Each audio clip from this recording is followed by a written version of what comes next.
just makes me blue.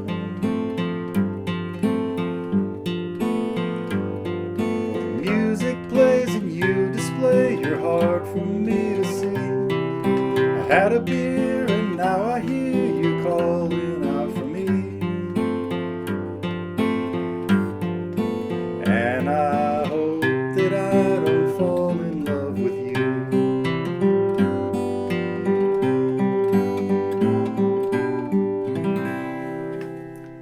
Tom Waits. Great songs. Now this is, of course, I Hope That I Don't Fall in Love with You, from his very first album, 1973, Closing Time. It also had Old 55 on it that helped really launch him to stardom when the Eagles did it.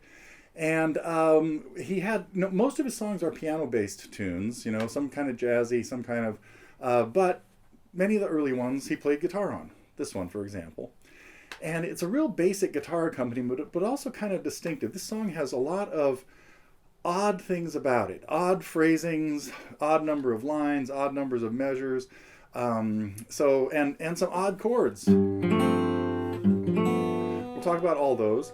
We're going to do this open. Different versions. There's versions of him playing the capo at the first and the second on different albums. The early years is a good one to listen to. And we're going to talk about some of the variations, particularly that happened during this little vamp.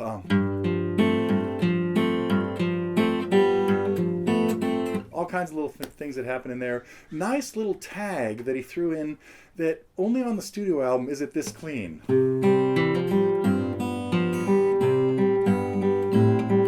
So, you hear radio versions of them and stuff like that, and it's always a little different, not quite as precise. But also the studio album had a second guitar played. We're not really going to talk about the second guitar part, but it was capoed at the third fret, playing chords thinking in the A family. So, but we're going to just be talking about how to play it using the three basic chords in the key of C, but with hybrid versions of them. Chords that are partially F, but with G in the bass, and then some kind of G with a bunch of dissonant notes in there.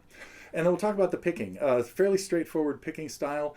There are a lot of different ways you can play it with your right hand, and you may have noticed that I did it with a double thumb technique.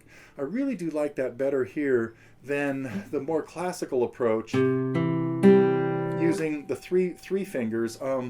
Tom usually he kept his hand anchored down here, so he was not doing it that way, I'm pretty sure.